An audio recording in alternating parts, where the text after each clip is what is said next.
All right, good people. So we need to talk 23 is back. And joining me today is the author um, of the book, The Black Traveler's Guide, Daegu, South Korea, Yes, sir. Phil, aka the Blerd. How are you this morning? Yeah, I'm doing good. Yeah, he said it because it's a nine. It was at 8:36 a.m. in Korea at the time of recording. I appreciate you getting up early to do this interview with me. I actually had another interview earlier this morning. It was at 7 a.m. my time. Oh wow. Yeah. So so for my guests that may not know you or may not have heard of you, can you tell the people who you are? Yeah. So like I said, I go by the Blerd Explorer. That's my handle. My name is Phil. I live in South Korea. I've been here since 2016. Actually, really my anniversary right now. I've been here officially 5 years here in South Korea. Originally from South Carolina, moved from South Carolina back in 2016 after uh, what gave me the idea to come over here was I was in my last semester of college trying to find a job, couldn't find really anything, and then one day on my university job board I saw an ad about teaching English in South Korea, and after looking more into the idea of that prospect job career path, I thought decided like this might be something for me to try it out, and I've been here since 2016. Have Since you ever? May, Oh, I'm sorry. Go ahead. yeah, I've been here since May 2016. Haven't left yet. Have you ever, when you first got over there, or what was what did you envision, it to be before you got there? Uh, I don't know. Now I'll admit when I first thought about dived more about teaching into living in South Korea. Like I didn't know much about South Korea except at the time it was the only thing I knew about was the song Gangnam Style, which was popular back in the middle 2010s. Samsung, LG smartphones, and that was it. Samsung TVs, LG TVs. Because Hmm. I actually those TVs at the time. I used to work at a place called HF Greg in South Carolina before they shut down after I left. And I used to build some TVs and their products at the time too. So that's all I knew really about it. I thought it'd be a fun place, to be able to teach. Unfortunately, I had some really bad jobs working with bad employers. One of them actually shut down my very first job. I worked in what we call Hagwons or private English academies. Okay. Like I only worked. My first job was in the city of Jinju, and that ended up shutting down at to like my third month of teaching, and no one got paid. None of us got paid. So we both not only we lost our jobs, we lost our paychecks and everything. So I had like a really rough start of teaching living in South Korea. Mostly had terrible jobs, terrible owners. I actually got fired over one job over a guy who was extremely late numerous times because he kept getting drunk and hungover and not coming to work on time. I got fired over that guy. Yeah. How did were you the supervisor or No, I what? was a teacher. Like I was at this particular job, I was there for about 1.8 years, and Mhm. he showed up during my second term year of the contract. And the first time he was late, I mean, it happens. He slept over his alarm. That happens. That was the best of us. But later on, the few more times he came way late, like almost close to an hour and a half to almost 2 hours late at some points. Like we didn't know what was going on at the time, but the last time, the week before I got fired, he came like he missed almost 2 hours of work, and it turned out because he got drunk the night before and hungover. And they But and they and they put that on you, or was it no, the it wasn't on me. It's just more like it was more like she fired me because the employer quote unquote didn't like my teaching style. okay? And I'm like, okay, I know you. Wait, am I allowed to? Okay, am I allowed to use profanity on your show? Oh yeah, yeah. All go ahead. Okay, let's all make sure. Yeah, let's all make sure. Okay. Yeah, so basically, it was more of like when it comes to bad employers, like I know you're full of shit because I know you're making all this bullshit up, these random excuses to fire me. Hmm.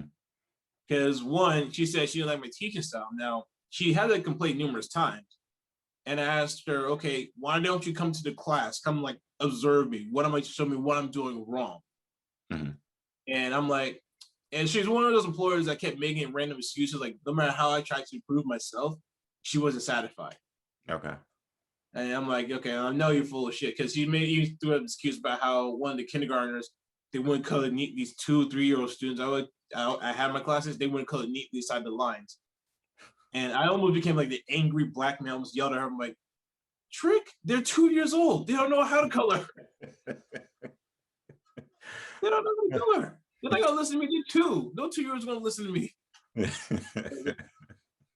So I guess one of the reasons I kept staying in Korea, one, I like living in the country. 2, I didn't want to leave a country that all because over a negative experience. So that's why it kept me going, because I know someday I'm gonna eventually find a job that's gonna work for me. Things can get better. And I did. I actually got my first public school job in January of 2020. Like, I was at another job, and I'm pretty sure I was gonna get fired anyway. Like, I was burnt out working in those type of positions. So I started looking for a better job. I got my first public school job in the city of Incheon, South Korea, which is like a northwest part of Korea, which is near the capital. And I got that job literally as soon as, shit hit the fan last year for everybody. Okay. Yeah. Fortunately, I couldn't stay in that job. I mean, I stayed in the job, but I got furloughed during the school year. We had this English center in the public school, in the elementary school, but we never opened up due to COVID. Okay. And I got furloughed back in July. And I stayed stuck at home for like 8 months until February, until the end of my contract, February 2021. And I wanted to stay on, but I had this sneaky suspicion that none of us was going to renew our contracts. Okay. And my suspicions was confirmed in November of 2020 when my boss called me. I was in Chinatown doing a research for a magazine for an article, and she called to inform me that there was a possibility. It wasn't confirmed at the time, but there's a possibility that we'll be out of a job, basically. And so, of course, I started looking for other jobs, because that basically made my confirmation. I was confirmed. Okay. And of course, literally New Year's Day, fast forward New Year's Day 2021, she called to let me know, yeah, it's official. We're all out of a job. And I still haven't found anything yet. And then into my last month of contract in February, I found my current job right now in a public school in the countryside in this small town called Ulsan on the East Coast. And I haven't heard anything, because usually when it comes to ESL teaching, usually you can find blogs about what's like to live in certain cities, whatnot. Usually the bigger cities like Seoul, Daegu, Busan, you can find something easily. My town, barely anything. It's like most of the information I found is like outdated, incredibly old. And so I was hesitant to take the job. I'm like, at this point, I need a job. I'll take what I can get if anybody says yes. And so I've been here ever since. And this current state, teaching elementary. I teach ESL 3rd, 4th, and 5th grade students. Okay. That's my story. Sorry. Oh, no. You're good. You're good.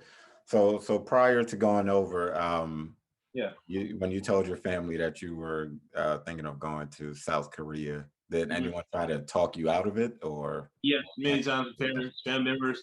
Of course, North Korea was in the news a lot, so they're concerned about what if North Korea starts invasion and stuff like that. And my mom, family members kept telling me if I wanted to travel abroad, why don't I just join the army? I don't want to join the army. I don't want to do the military. That was your life. No, well, I want to ask you something before we get started, though. How many black people that you know personally that traveled abroad that wasn't military? That weren't in the military? Weren't in the military.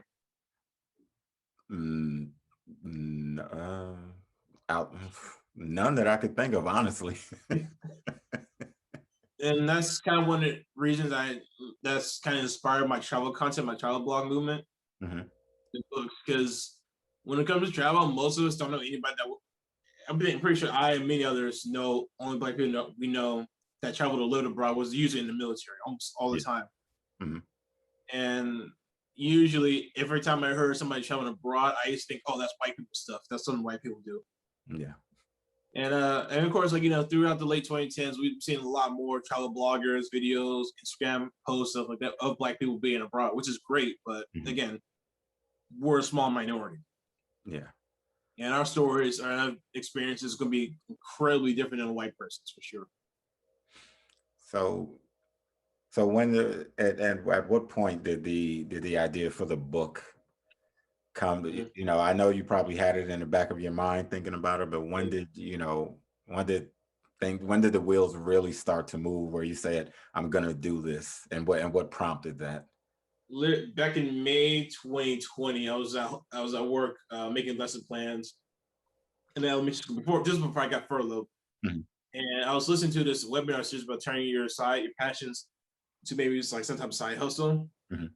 I got the name of the webinar. And I thought, okay, what's something that's nobody's done before?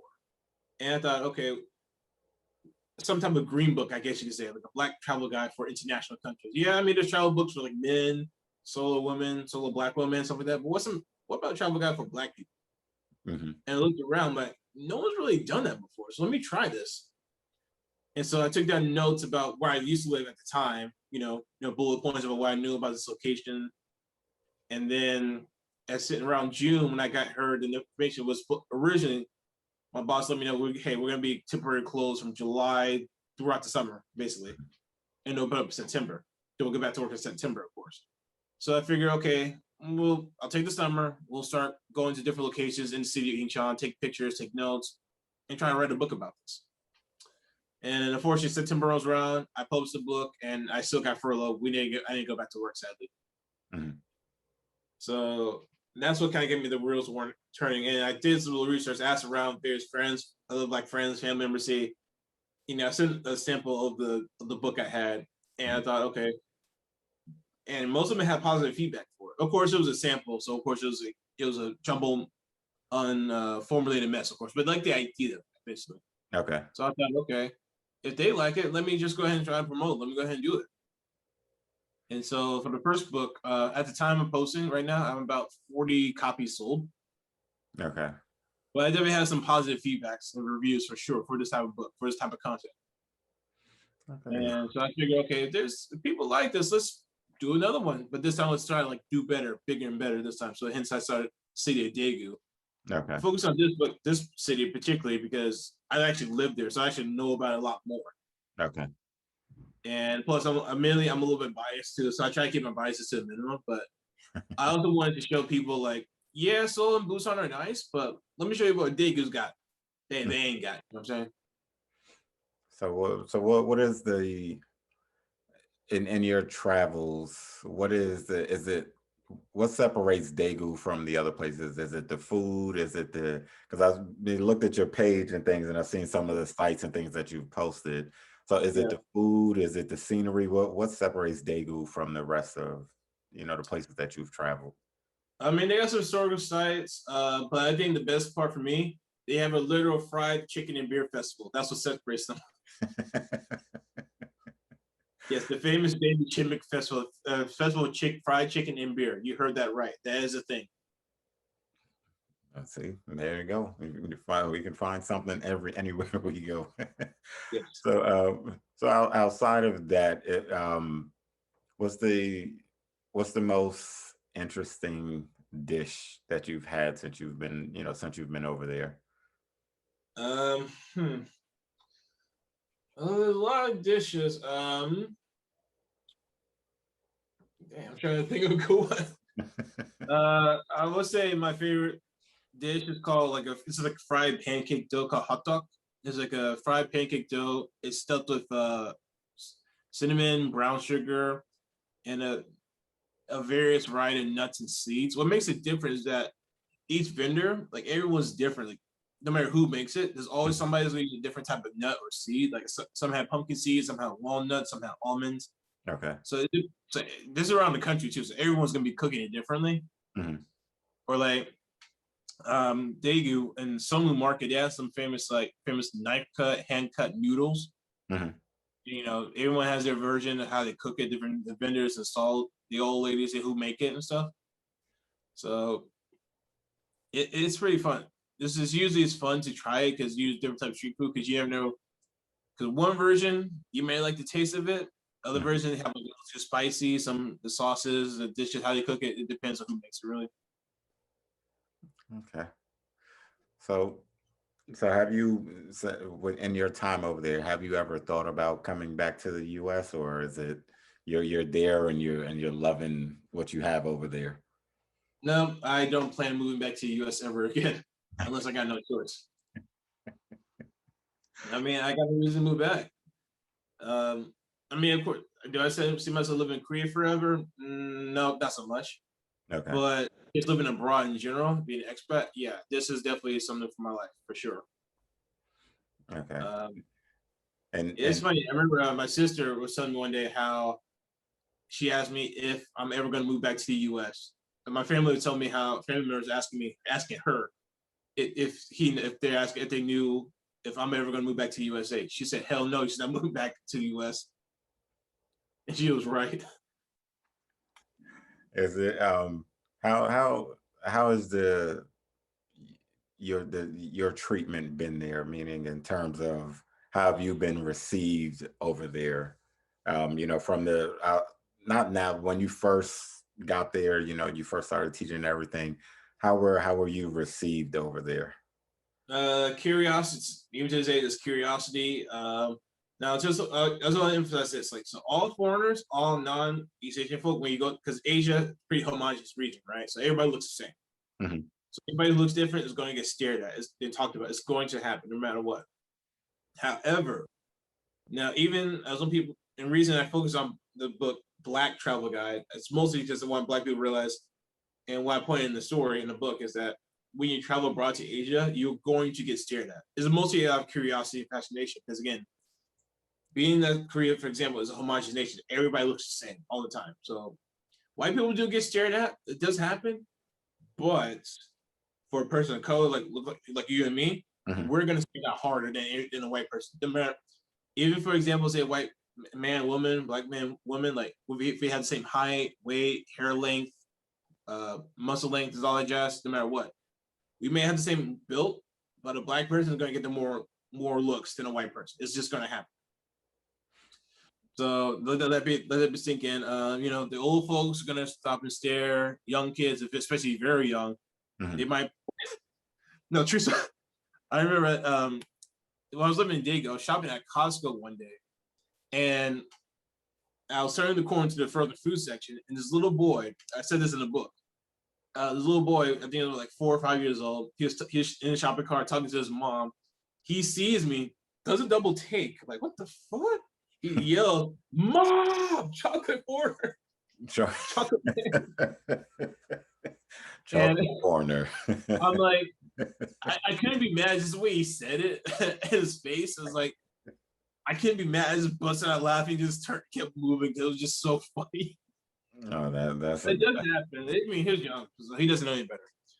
And during my time here, I've had students who, let's be honest, who never seen a black person or had a black teacher before. So it was like, so I was either gonna be fascinated by my skin tone, by my hair, my beard, and everything. Mhm. And of course, it was, again, they're young kids; they don't know anything. So it's point as a teacher, you got to educate them, try to teach them, hey, I get you fascinated, but remember, never touch people's hair without asking. Okay, guys. Of course, they didn't listen. They didn't love me. So I'm like, they kept touching my hair, my hairy arms and stuff. I'm like, guys, stop. I almost feel like you're on display or something for them to. You really are. And in a way, you're kind of going to be like, quote, unquote, ambassador. Like, don't get me wrong. There are black people in Daegu because there's an army base in Daegu too. Okay.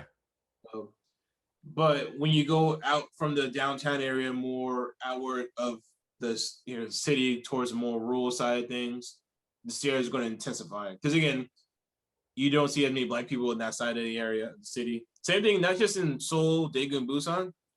When you go outward, like towards the countryside, Mhm. stairs are going to intensify. It's just going to happen. And then I guess because you're 6'7", correct? Yeah. Yep, 6'7", 200 centimeters tall. So yeah, so I stand out harder than everybody else. No, Yeah. true story. I used to pre-COVID. I used to go to the various Pokemon video game tournaments in Seoul, right? Mhm. And from what I've been told from both Koreans and other foreigners who I play battles with, some of the players who were intimidated by me, by my size, and the fact, oh God, I'm playing against a foreigner. So they're, but of course, their fear. I could tell they got comfortable because I started losing because they kept beating me in Pokemon because I don't take it seriously. So it's like, but they felt, but again, it's like those situations was like because my height, my build, my skin tone, obviously, you know, unfortunately in Korea they believe stereotypes about other people, about other Okay. cultures. So unfortunately, when they hear black people, they think either basketball, Black Panther, especially Mhm. Black Panther nowadays. And of course, Africa being poor, or Africa being a whole country. But I just don't let that get to me, because obviously it's just ignorance, and that can always be change of education. Mhm. But of course, they gotta want to learn and understand it. Of course, that's the first thing. So when you first got there, was it harder for you to was it harder for you to deal with, or did you know the ignorance, or what, or did you come over there, go to South Korea with the mindset of, I know there's going to be certain things that I have to adjust to. Yeah. No, I was prepared for it. But I mean, I guess you can prepare as much as you want, but sometimes it's more of once you experience something, that's when you actually see it for yourself. Mhm. You can prepare and train. It's like for a marathon, you can prepare and train all you want, but it's not until you get there. Okay. We do it. It's like, I mean, it does help you get ready, but you just don't know about it until you actually fully or deep involved into it, I guess you could say. Excuse me. Yeah. So would you say in your estimation the level of ignorance, is it is it even comparable? Is it worse there or is it worse here? I know what in my head what my opinion is going to be, Yeah. but is it worse there or here? Oh, definitely US. Here in Korea, and again, it's just because they somewhat get a pass because again, homogenous country, everybody looks the same. So Mhm. not everybody's gonna have access or a chance to speak or talk or see a black person all the time, 24/7. Okay. So is it so with everything that has been going on, how has it been for you being over there, like the Breonna Taylor, the George Floyd, all that type of stuff? You being over there and seeing what's going on here. I mean, as a black man or a black person, period, I'm sure the feelings and things are still there, but being so far away from it, how has that been for you, seeing that? And have you watched the entire George Floyd video, or was it? I can't watch it even for me, even from news clips. I just couldn't do it. I can only say during that time, like what was on my other job, I almost broke down and cried, like probably rage because I didn't know what to do, what to feel. Um, And obviously now for South Korea, like I know there's people who want to do the protest, like their own version of protesting in Mhm. Korea, right? But for foreigners, we have to be careful because foreigners we can't, cause our visa rules and such, so you can't really do like a protest, even if it's just gonna be peaceful. Even if you did the petition, you got the application form to do a protest in a certain part of the country. Like you just gotta be careful with this. Just when it comes to like traveling or living abroad, always learn about the rules and regulations, things you can do or can't do for your visa. So just Mhm. sign up. It's actually funny, like earlier this year when Derek Chauvin got, convicted, Mhm. when he got the guilty verdict, I was at work. It was on my lunch break. Like I woke up early in the morning, like I do get ready for work. I read the news saying he got found guilty. But being in the morning, I was working, ready to work, I wasn't paying attention. But it was until lunchtime I had a chance to actually sit down and really look at it. I almost broke down crying. And my fourth grader asked me, "What's teacher? What's wrong? What's wrong?" And I tried to explain to why teacher was feeling sad and stuff. And Mhm. thankfully, my Korean co-teacher who translated, she knew who George Floyd was, so she was able to interpret, translate why teachers feeling sad and stuff. And the fourth grader said, "Oh, teacher, I'm sorry." I'm like, "Why? Don't make me cry like in front of you guys." Mhm. Yeah, it's like I'm supposed to be the scary tall teacher. Don't make me cry in front of you. But it's, I guess, and it's so interesting, like you said, Yeah, that you're dealing with little yeah, kids, and they're learning the language, and even they, yeah, you know, feel the need to apologize for and there's nothing that they did or anything like that, but the fact that they even, saw it or was able to understand that you were yeah, hurting in that moment is yeah. it's an awesome thing. Yeah, it really is. Yeah, I'm glad they like me. So, but yeah, I'll admit sometimes I do feel guilty that I'm over here in the country away from the U.S. Not like if I was in the U.S., I would have gone to the protest. I honestly would have. But like me being over here, sometimes I do feel like, I guess, kind of like survival guilt in a way, because like over here, I'm okay, no one's gonna hurt me. Mm-hmm. Whereas friends and family, they gotta have that worries and stress about being Black in America, about worrying about getting shot or getting pulled over by the police. So that is still that guiltiness. That's still that guilt, even to this day. Yeah, it's and before I get into my sponsor read, I'm just gonna say there's no. I mean, I get that, because at times we sit back and we look at it like I want to do more, and I Yeah, want to, I want to march, I want to help out this and that. But I think what you're doing over there, dealing with the kids, is whether you get to speak directly to what's going on over here and things like that, but you just being over there and working and teaching them teaching them what you're teaching them. They get to see the chocolate foreigner, so they just yeah, don't get to see us on the court and these types of things.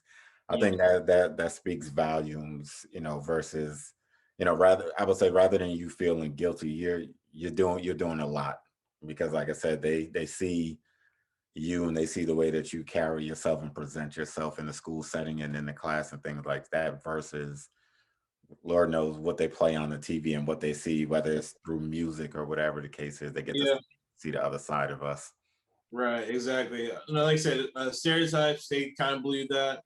It's funny enough, like in mid 2010s, like I hear students usually, when it comes to Black people, a lot of references they refer us, from hip hop artists, LeBron James, Oprah, Obama. But literally, as soon as Black Panther came out, Black Panther came out and changed everything. So hence why me and other Black people, we got first as Wakanda teacher, Black Panther teacher. Other Black people were like, God, it's like, I'm happy with the reference for Black Panther, but like, guys, come on.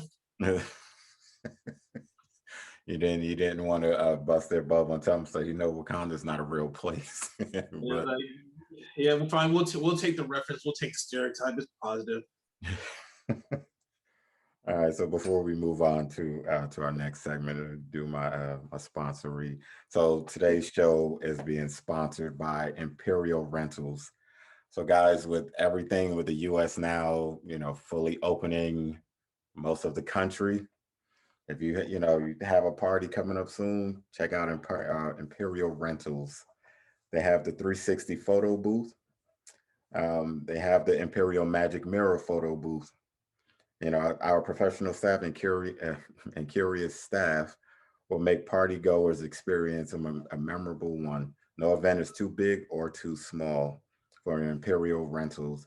You can contact them today at Imperial Rentals, New Jersey, or at 973-851-3099, excuse me, 851-3099, and use the code we need to talk for a 10% discount. So with you being over there, what do you do for your downtime, just to replenish yourself and everything? Because I know teaching has to take some sort of toll on you. I mean, yeah, like any teacher, like you love your kids, but sometimes like 4 o'clock needs to come around. You guys need to go home. Love you guys, but once you're out of my class, I don't care about you. Go away, especially on weekend holidays. I'm paying AB teachers like that too in America too. Like we love our kids, but at 3 o'clock, I'm done. I'm done. But no, downtime wise, usually I'll go to the gym. My school has its own little mini gyms. I usually go to that after school. Okay. So I try to exercise, try to stay healthy, because especially a lot of foods, like Korean food is delicious, but at the same time, it doesn't have like a lot of sodium in this food. Mhm. So I'm mentioning that in the book too, like Korean food, if you have, because unfortunately a lot of black culture, a lot of us have high blood pressure, high cholesterol. Mhm. But if you do want to come to Korea, just keep in mind a lot of it has a lot of salt, a lot of sodium, because a lot of food is fermented, like kimchi is fermented. Okay. And yeah. I also mentioned in the book too, if you have food allergies, then you're gonna want to take much precautions, because a lot of food allergy is not as prevalent. You don't see as often here in Korea or in Asia, really. So it's not taken as serious compared to the West. Especially if you have your travel companions have nut, seed allergies, fish allergy, seafood allergy, because a lot of food uses fish sauce, fish paste. Okay. So I mentioned those in the book. So, but downtime wise, usually playing games, maybe just reading, writing, particularly the two books. Pre-COVID, I would usually go to various video game tournaments, meetups. I usually go to those. Using Seoul, you have a pretty good Super Smash Brothers team, gaming tournament team over there. I would go to that. Okay. Of course, those we haven't done them for the past 2 years for obvious reasons. Of course, sadly, I miss them a lot. I miss the community. I mean, there are online tournaments I would do, but it's just not the same. And of course, I would love to travel more inside Korea because I'm actually looking to do a big giant travel book about the whole country itself. Okay. But of course, I really don't go out a whole lot because of the pandemic for health reasons and stuff. Because unfortunately, I mean, my town, we have a pretty low, some of the lowest COVID cases in the country in South Korea. Okay. But again, like I can't really risk it a whole lot because if I get COVID, I could also lose. Because like at the time when I was furloughed job searching, like me and a lot of aspects, we didn't really go out a lot, me and my friends, because we knew if we ever got sick, even if we recovered from COVID, that could affect our job prospects. Because obviously, no school or employer wants to hire a teacher that tested positive for COVID. Okay. And because every time in South Korea, every time you start a new job, you have to do a health exam. Make sure you get an SSD, make sure you're clean and stuff. I'm pretty sure they would have found out if I tested positive for COVID at any point in time. Okay. That's why I don't really go out a whole lot. I mean, to be fair, I'm a bit introverted, so I don't go out much. But even now, I still don't go out as much as before because again, I just don't want to take that risk. Oh, okay. So are things opening back up over there, or are they back open fully? No, I mean, there's been ups and downs. There's still restrictions. Like you can only meet up in a group of 5 people throughout the country. That's the regulation and stuff. So, and just like everywhere else, lots of people, businesses have closed, restaurants, bars, not hotels. Livelihoods are damaged. I think in Seoul, for example, there's a particular place called Myeongdong, which is a popular touristy shoppers area. Clothing departments, stores, restaurants, everybody got infected. They lost their jobs. Unfortunately, there's not as much help for business owners, small business owners particularly. Okay. I'm sure the government's sending out loans and trying to help, but it's just not enough because again, bars, restaurants, that's their livelihood. That's how they make their money. Gyms, same thing. Small gym ownerships. That's their livelihood. That's how they survive. And of course, it's really saddening to see that because, and unfortunately, my previous town where I used to live in Incheon, I actually loved the area. I wish I could stay. I wanted to see what it's like to live there. I'd never been there before pre-COVID, so I don't know what it's like, how life was like before then, so I can't say. But I really wish I had more time to experience the city before COVID.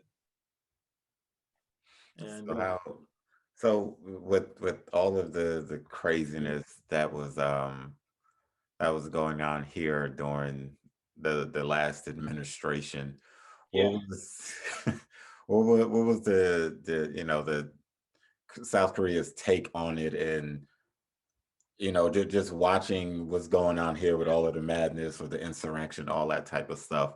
What was it like over there watching what's going on here? Man, I'm pretty sure everybody was asking, what the hell is wrong with America? Just like how Americans ask what's wrong with Florida. That's how they, how Americans view Florida, like what the hell's wrong with these people? That's how the world views us. Okay. We're Florida, basically.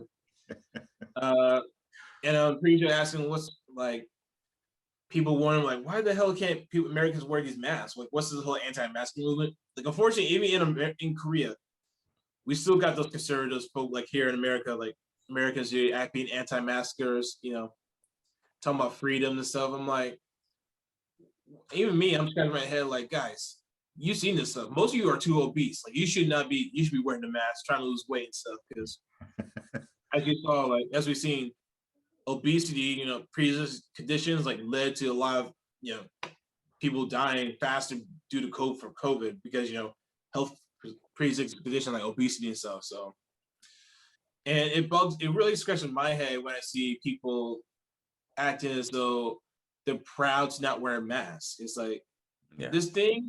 I mean, don't get me wrong. I hate wearing masks too, just like everybody else. I'm tired of wearing them. But if it's going to save my life, I will wear them. If it helps people save my students, my family, if it helps my students and their loved ones keep them alive, I'll wear a mask as much as I need to. Yes. So is it because here, like I mentioned when I was doing my read, it's for the most part they've opened the entire country, and it's as long as you're fully vaccinated, you don't have to wear a mask indoor or outdoors. And I think it's just crazy. Like they rush this, and that's the problem. Rushing. No, we had a similar problem rushing like earlier. I think around March or so, March, April. This is when as soon as I left my job, my last job to move, there was an outbreak in the region. I think it was like at a foreigner, workers area, something like that. And so the government in the region, like the capital region of Seoul, Incheon, where I live, they had all foreigners go get tested. Okay. But the problem is they only have limited locations. So obviously there's massive lines, long lines of people standing in line, not able to social distance, get tested. And unfortunately, there are a bunch of foreigners, mostly white people, complaining, "Oh, this is discrimination. This is xenophobia." White people doing, and of course, black folk we're joking and laughing, like, "Oh, this is your first time. Welcome." I mean, don't get me wrong. I get why they wanted to do the testing. I mean, if they wanted it, that's fine. Mm-hmm. But at the same time, it's like you had to be more prepared for this. You know what I mean? Like, if you want us to do testing, fine, but you got to have more locations. So everybody be safe. Yeah, it's crazy that they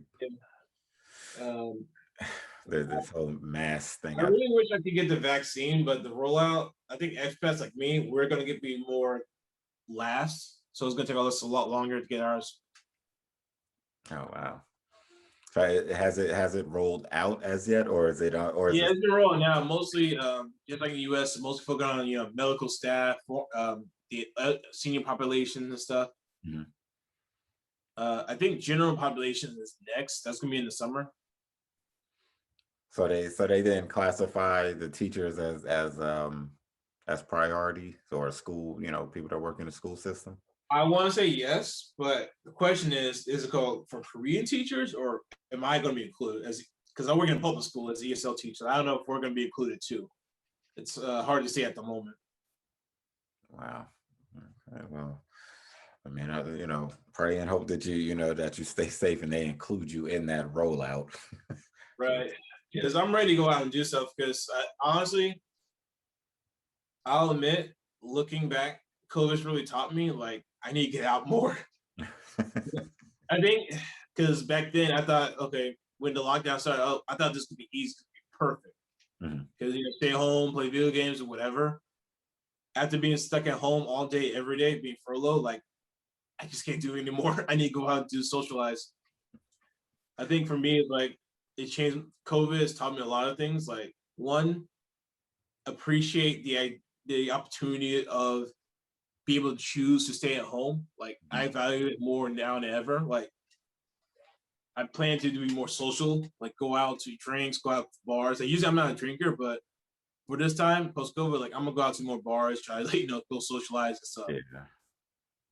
And try, I guess really, COVID taught me more of one, appreciate what I got. I had the opportunity to live abroad, travel, and do all these things. That I took for granted, basically. Mm-hmm. And also showed me that one, don't try to please others for sure. I mean, these are obvious lessons, of course, but it's more of, COVID taught me a lot of obvious lessons I should have learned. I got this turn 30. I should have learned these already, but it really took me, I guess, COVID to wake us all up to realize, one, have emergency bank account. Make sure you have that ready. Yeah. I'm still terrible at saving money, but it's really showed me that I need to do better for sure. Mm-hmm. On that front. And also 1, 2, live your life. Like, just go live your life. Don't worry about what your family members. If whatever you do, if it doesn't hurt you or others, if it makes you happy, who cares at this point? Just go live your life. We almost died. Just go live your life, basically. Most definitely, most definitely. So I have a couple more questions before we wrap up then. So it's in terms of, with all of the mass shootings and things that are going on, how does how does how does South Korea deal with it? Because I'm sure you're seeing all of the mass shootings and craziness going on here. Yeah. How does South Korea deal with it compared to how the US kind of ignores it? Um, well, for one, in Asia, it's more of a collective society. So it's all about saving everybody, taking care of the whole society instead of America's individualism, where in Mhm, America is all about me, my needs, my desires. And mhm, as you've seen with COVID, anti-maskers, they're talking about, oh, my freedom, my life is being affected by this. But then when they get tested, when they test positive, get sick, and possibly die, oh, they change their mind, you know. mhm. So of course you still have those Koreans who still have that same mindset too, don't get me wrong. But it's more about taking care of everybody else, Okay. taking care of family. So um and of course in Korea they have very strict gun laws, of course. So and they obviously know, I mean, don't get me wrong, there's still crime, there's still murder, but it's not like you ain't gotta worry about getting robbed or getting shot at. And of course, people ask, oh, people think in America everybody has a gun, of course. Mhm. And of course, if they hear if something is mass shooting and whatnot, they hear about it like just the rest of the world. Like they think we're crazy for trying to have guns and stuff. Why can't they have strict gun laws? And I try to explain to folk like, well, white people. It ain't us, man. There's on white people. So, so I don't keep you too long because I know it's early and this is your second And interview. that's right. So, so let the people know, where they can find your book and and where they can get in contact with you if they want to get in contact with you. Sure. Sure. My two books, The Black Traveler's Guide to Incheon spelling Incheon, and Daegu, Daegu. Both of these books you can find them on Amazon. They're ebook formats only on the Kindle shop. If you want to reach out to me, my Instagram is at the Blerd Explorer, Blerd, Blerd, Blerd Explorer. Reach out to me if you ever got any questions. You want to chat? You want to follow me? If you see my stories, what I'm doing, what I'm up to. All right. So, so again, thank you for coming on so early. What time is it now? You said about It's about 9:19 in the morning right now. 9:19, and you've done two interviews already. Well, I appreciate you for coming on this early and giving me this interview. I really do appreciate it. And when you have another book coming out or you have something else that you want to promote, by all means, Yeah. we can bring you back on and we can definitely do this again.